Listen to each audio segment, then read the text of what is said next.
Най-богатият българин в света – Игнат Канев. Отново у дома. Там, където е сърцето.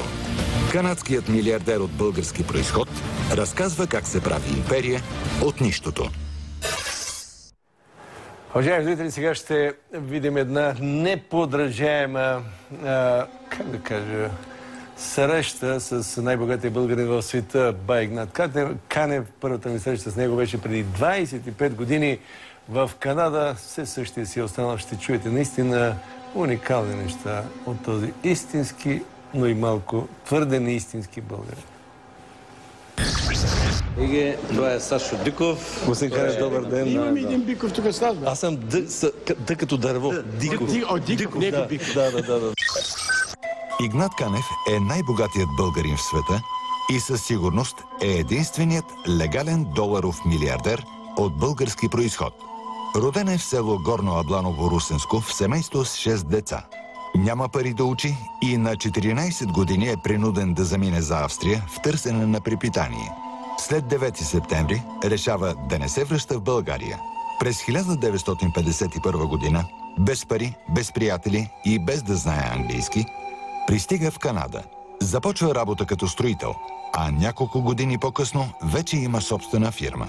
На 51 се жени за 26 години по-младата от него Димитрина.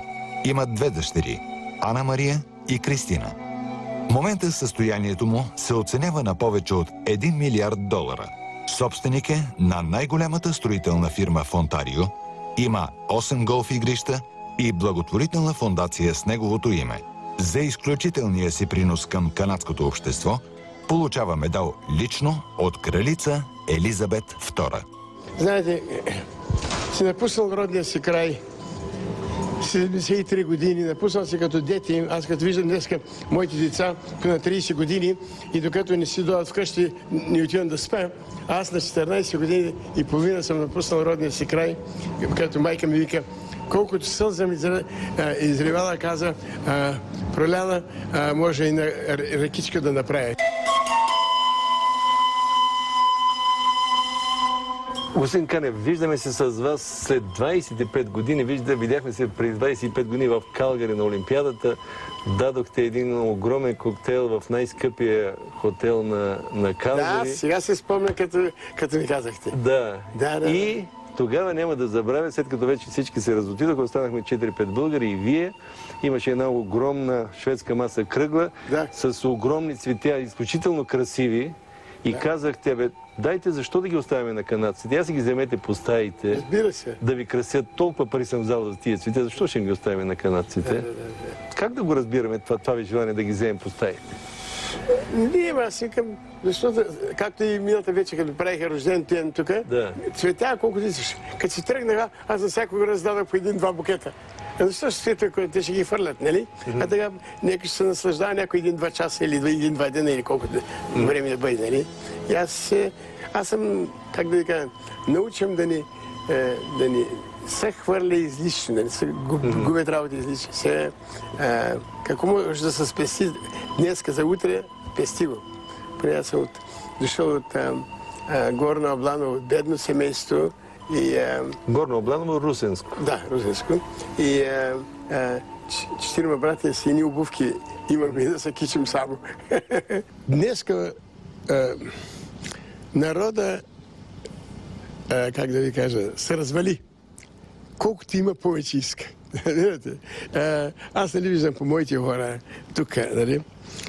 Оплакват се, че той няма ли, няма ли. Абе, ние бяхме 4 братя, малкият беше, той нямаше още съвсем малък, се поминаваме. Ние 4 братя имаме един чифт обувки. С един чифт обувки, кой като отиде на църква и на себе точно отиде друга, или на нещо и празник, си обуваме, че били или по-голями, или по-малки, не е важно. Така беше живота едно време. Даже като отиваме на Бяла за паспортите си, и има бари по пътя, и викам, а ние с сървулки си вървим, викам, като отида в Германия си купа и ни подуша, така каза, ще стропна. Като тук няма бедност, няма... Бедност, да. Вярно ли, че отивате в Канада на 25 години с $5 в джоб? 24 години и половина има $5. Да, това е вярно, да. С $5 отивам и след една минута, като стигна там, като взимах такси, таксометра, за който ми взимава $5, то адреса, който отивах, беше само струва 25 цента, ама той обикаля наоколо да похарчи тия $5. Аз не знам къде отивам, нали? Не знае да говоря въобще. Не дума. Това най-беше тежко и най-унизително да отидеш в една държава, без да знаеш да говориш, да не познаваш никого и да нямаш професия и да търсиш храна, да си изкараш прехраната. Вярно е, че цяла година сте си носил обеда от къщи, заедно с един американец, който пък всеки ден на лавката и след 12 месеца си купил кола и американецът се очудил, откъде пари за тая кола? Той всеки, аз работих един французин по право, от Кубек, един канадец от Кубек. И той там кафеджията иде по 4 пъти на ден на работата и всеки си купува по нещо. Аз пък си нося от къщи. Накрая на година, значи на тях години е струвало $3-4-5 на ден, или 6. И банички си купува. Но друга си носех моите работи от къщи и имам по-здравословна храна и по-хубава храна. Накрая на годината аз си купих кола за $1812, точно помня, да като днеска. А той вози на един камион $50, счупен камион. И ми казва, ти пари от България си донесъл? Реко, да, от България съм донесъл с пари.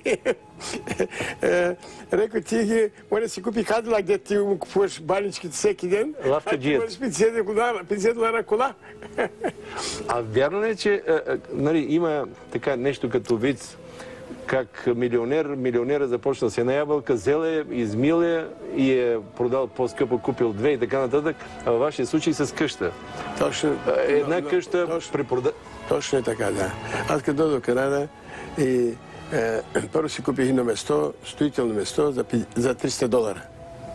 И това в 51 година, точно за моя рожден ден купих местото, даже 6 октомври 51 година. И през зимата, февруари, като останахме без работа, понеже зимата студена там, викнах мои приятели, 2-3 и слупахме къщичката там за един месец, дървена къщичка. И след това се амортизирах къщичката, взимах 2 места още. И 2 къщи направих и след това взимах още 2 места и 3 места и 55-та година и сента. Почнах 2 къщи, пазарих 2 къщи с условие, че следващата година, като го продам, да имам там, цял квартал се строи. И в този квартал следствие аз построих с 37 къщи, нали? Но бях и доста щастлив, да ви кажа, и съм някак си. Поне като дойде един човек, при мен един агент, който ми продаваше къщи, и казва, Иги, ние ще строим болница тук, искаш да ми помогнеш и ти на болница. Реко, разбира, ще помогна. Колко? Иги в чатите ви казват Иги, Игнат, Иги ви казват. Игнат, Иги. И реко, с хора, с които се познаваш, които не те се познаваш, ти казва Ганев, нали? Мистер Ганев. И реко, разбира се, давам. Колко пари дадеш, колкото искаш, колкото можеш. Аз се чудя, аз колко да дам, това болница не е нещо древна работа, нали? Реко, мога да ги плата на 3 години, като обещая. Можеш. Реко, $2000 за 3 години. О, голяма работа. Става дума за дарение. Дарение. Всеки кой колкото реши да дарява на болницата, да. Аз преди разбрах, че най-големият дарител бил $100. Останалите били по $50, по $20, по $5 дават хората. Аз, голям Петко, дава $2000. Добре, председател на тая организация, който организира болницата, финансите, той беше един главният прокурор на района и каза, кой дал тук $2000? Той каза, един българче каза, емигрант българче каза, там почва да строи къщи. А той има голяма адвокатска фирма на тя години, имаш към 20-30 адвоката. И Той казал, от сега нататък, който иска къща си купува и дойде при нашото бюро, при той българ ще го пращайте. Ще казах, преди както казах, той ми продаде 27 клиента ми изпрати на мене. И аз ги им продадам на всичките къщи. И така аз станах изведнъж някой. Някой си. Всичко живо и говори от мене, веднага ме почнаха да правят, както навредом, той е клика, нали, хората, които ръководят работи, взимат да ме викат навредом да участвам на различни вечери, на различни заседания. Аз не бях още поданик тогава, 56-та година станах поданик през лятото. И така, тия хора, те имат приятели, като им направих къщите, те пращат приятели при мене и така изведнъж късмет, че съм дал $2000 дарение и тия $2000 тогава, ако ти ги продаде агента къщите, ще те вземе 6% на къща. Аз тогава строих къщи по $23-24 хиляди. Значи, на две къщи аз спасих. На две къщи, комисията, която трябваше да платя, аз ги спасих от 1,5 къща, по право да казвам, нали? И така работа ми тръгна. Вярно е, че сега управлявате на всичките фирми, активите са над $1 милиард. Аз съм частна фирма. Така? И така, че не искам да ви кажа. Няма да ви кажа колко пари управлявам. Аз съм частна фирма. И това е лична фирма и не се говоря такива работи. Аз управлявам повече, може би, от това, но няма да ви кажа колко. Вие сте при всички случаи най-богатия българин, поне в Северна Америка, може би и в света. Може да има финансиери, които занимават с борсата. Може да има, аз не съм чувал хора да са на моето положение. Толкова високо? Да, икономично. И съм в стабилни индустрия. Строежи, имам жилища на експлоатация, търговски предприятия на експлоатация, имам 8 игрища за голф, нали? Покрай игрища строя къщи, места за... И така, имам доста голяма работа. Доста огромна работа имам. Фактически 8-те игрища са ваши, така ли? Мои, всичко. Аз ги ръководя и аз ги управлявам и аз съм ги строил. Вярно е, че на... Аз уших байрака и аз му сложил знака. Така приказка да... така да. На времето си спомням, преди 25 години, че имахте 5000 апартамента в Торонто. Не знам сега колко са. Не, аз продадох много. Направих голяма грешка, че ги продадох много от тях. Разбирате? Сега има само около 2000. Малко повече. Само около 2000? Да. Как се правят пари? Аз не случайно питам... Как се прави? Като направиш този продукт, ти го продадеш, нали? Струват за 90 лева, го продадеш за 100 лева и направиш 10%. Това е. Също така, къща направиш за 100 хиляди, я продадеш 110 хиляди, нали? Да си спечелим, трябва да продаваш си труда или продаваш на хората труда, нали? И така се печели, нали? Като купиш нещо, трябва да се печели. Така се печелят пред другия. Не може да произведеш продукт и да го продадеш. Добре, вие с какво победихте канадците? Това ми е интересно и въобще местната конкуренция. Не ги победих, те ме направиха човек. Те канадци станаха мене добри клиенти, нали? Аз успях да направя продукт, който канадците искат. Нали? И успях да построя къщи, които другите хора не ги строяха като мене. Моите къщи бяха по-хубави, по-добри, по-добре планирани и по-хубаво завършени. Моята работа е много сериозна работа. Аз, например, всеки сутрин съм на работа. Вярно, че всяка сутрин в 7 часа вече сте на работа? Там на работа съм и като има проблеми, там се решават проблемите. А не като дойдат работници, това липсва, не липсва, няма, то сме трябва да се отиде, другия ден няма може да отиде, понеже отишъл друга работа да свърши и се държа работа. Примерно става ефикасно и бързо. Както казвам, в село, рибата се умириса от главата. Да. Така че, ако аз съм един добър ръководител, добър строител, работа му ще върви. Ако той спи до 10 часа, вечер на време стои с баровете и и не си гледа работа или очаква други да му върши работа там на полето, той не се явява на полето, работа му не може да върви добре. И зато аз успях да се науча да контролирам работа си много добре. Аз едно време в Австрия работих с един човек, мой шеф беше от Драганово. Той винаги така казваше: Иги, на тия хора, де си плащат стоката веднага и плащат най-хубавата цена, изискат най-хубавата продукт, ще им даваш най-хубавия продукт. Ще вземеш пари от тях повече, може би от друго, ама най-добрият продукт ще им дадеш.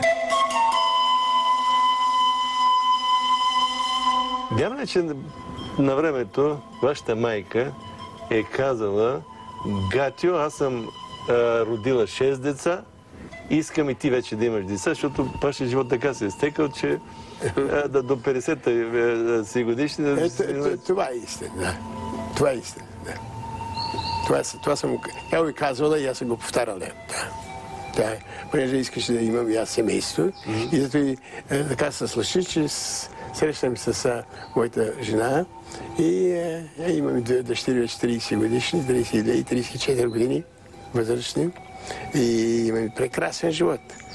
Заедно, макар че разлика имаме голяма в годините. Как се решихте вие на 51, тя на 25-6 години? 27 години. Как да решавам, че аз знам себе си, как да решавам? Аз знам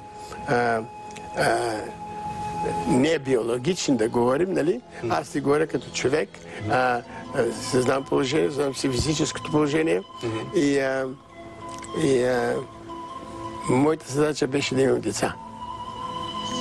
И ги имам. На всички отгоре те се случи, че е тук от Русенско.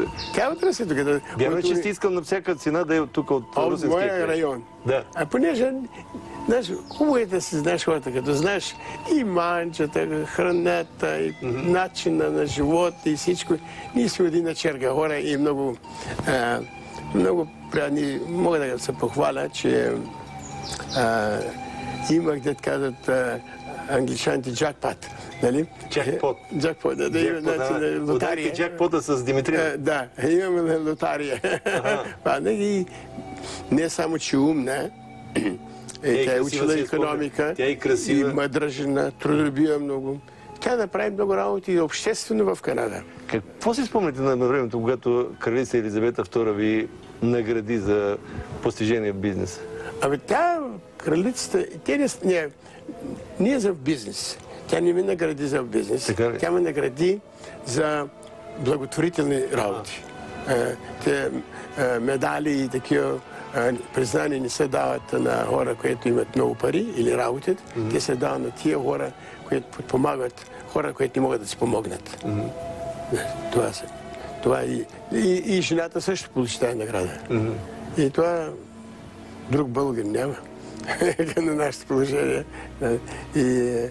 Добре, примерно, съпругата ли не ви ли каза: дай да го ударим на живот, да го оставим бизнеса тук? Къде тя ме гони да работя почти. Стига. Тя казва: дай той да направим, дай да купим той, дай да купим той. Да, тя е много трудолюбива и двете ми дъщери също така. Те са много индустриални, те са много трудолюбиви и искат да разширяват фирмата. Ти каза: доди без нищо в Канада, направи тая фирма, а ние да чакаме на готово. За тях е много скучно да няма, да каза: ние искаме на готово, ние искаме да помогнем да разширим фирмата, да отвоим. С нашите знания, ти каза: ти ни академично имаш подготвен, ни нищо, да направи тая фирма, а ние да я оставим така, казва сам. Те искате да кажат, че нямате висше образование, нали? Нямате висше образование? Нямаме образование, къде образование? Не съм завършил, ние 9-ти клас не съм завършил. Какво образование? Аз съм самоук. Самоук, да. Как се казва самоук? Самоук. Аз съм се научил всичкото с труд и пот. Така е. Моят живот, мога да кажа, беше много тежък, но и много добър. Голям, много прогресивен моят живот. Аз нямах време да се оплаквам. Не ви ли да добре, така е толкова вече. Вие сте осигурил дъщери, всичко. Аз идвам, чакам сутрин да отида на работа. Сериозно? Като стана, кафето си в ръка носа и в колата го пиене. Абе. Да, всяка сутрин. Аз сутрин никой не стоя на масата да пие кафето и да гледам. Добре, това не е някаква болест ли? Знам ли? Това е болест, бе. Той е като по-лошо от болест. Понеже си в нетърпение, искаш да работа, да видиш. Аз не мога да чакам да закъснея. Случайно някой работник, нещо му липсва там и решение трябва да се направи. Ако не взема решението веднага аз, то ще се отиде и ще го чакам 3 дни преди да ми дойде работа. А по така начин, като съм там, веднага взема се решение, окей, това не може да направи сега, но отива и почва и тук. А пък играе голф всеки ден след обед. Щом стане 12 часа, с когото работя през деня, сутринта, и на вече имаме обяда, или с политикант, или с търговец, бизнесмен, който работя, или с хора, които работят за мен. И така събираме имаме обяда и хайде да играем голф. Ама добре, да имате... Айде, то не е хубаво да не прилично да се питаме. Имате десетки, стотици милиони. То не е важно колко милионите не са важни за мен вече. Но парите не са важни толкова, колкото работа да се свърши. И не си ли казвате, стига тук, ама трябва да удрям на живота. Ама аз сега повече пари раздавам, отколкото да печел, да се казва, нали? Добре, ние защо тук в България не можем да се оправим? 23 години, все едни каши. Слушай, вие трябва да се тренирате най-пред кадрите. Вие трябва да се тренирате кадри от малки. Като са на 14 години, както от германците. Те децата им там в Германия, като са на 14 години и одат 4 години да учат трудово да работят. И училище.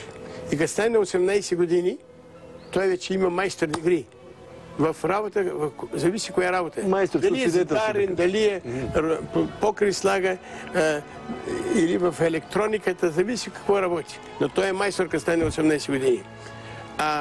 Много държави, включително България, като стане, приезжа много българи при мене.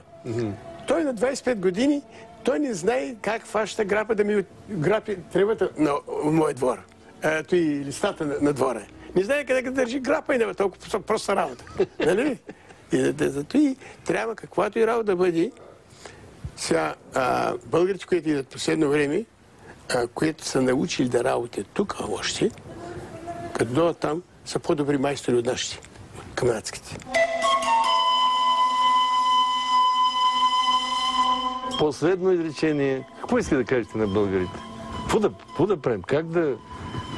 Вие видяхте, че, например, на него тая сграда се направи за 5 месеца и половина. Значи вие имате хора. Тази сграда в университета? Да, тази сграда в университета и качеството, което е направено там. И бързината. Аз никой не вярвах. Добре, пращате ми всяка седмица снимките. Всеки петък. Какво са направили? Браво! Като видях, докато стига на покрива, ние се пазарихме на първата копка и на трета, на покрива и на трета и на отварянето и на трета. Добре, аз като видя как работят, преди да сложат покрива, че ми пратих цялата сума. Рекох, поне виждам, че работи вървят тук. Правят ли парите щастлив човек? Не, много ме правят. Как не, аз ги правя так, щастливите мене.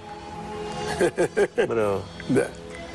Така. Браво. Какво не дават парите? Какво не могат да дадат парите на човек? Какво не могат да му така... Слушай, вие знаете, че без пари не вари нищо. Всичко пари трябва да имаш, понеже това е размяна на... Това е живота, нали? Да бъдеш награден, каквото си заслужил и ти не можеш другия да живееш, освен ако си заплатен, нали? И това е част от живота, нали? Малко дети, като го нахраниш, не плаче. Така и човек, така е работа. Ти някой свърши работа, му благодариш, му платиш, той е доволен, се прехрани семейството. Така и моята работа, и твоята работа, и всички така. Нали? Благодаря много. Благодаря много. Живи, здраве. Всичко най-хубаво. Всичко хубаво.